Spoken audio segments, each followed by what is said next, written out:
এটি বক্তারনগর জমিদার বাড়ি, বাংলার জমিদারি ইতিহাসের এক নীরব নিদর্শন।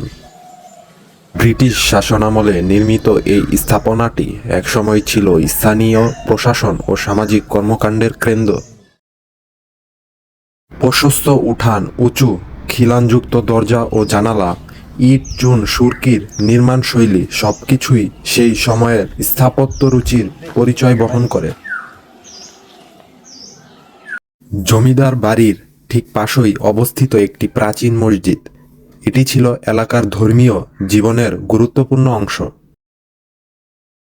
জমিদার পরিবার, কর্মচারী এবং আশেপাশের গ্রামের মানুষ এই মসজিদে নিয়মিত নামাজ আদায় করতেন।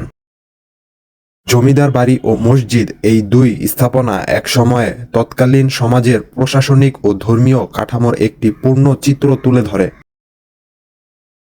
আজ সময় ও অবহেলার কারণে স্থাপত্যগুলোর অনেক অংশ ক্ষতিগ্রস্ত, তবুও এগুলো এখন আমাদের অতীত ইতিহাসের গুরুত্বপূর্ণ সাক্ষী হয়ে দাঁড়িয়ে আছে।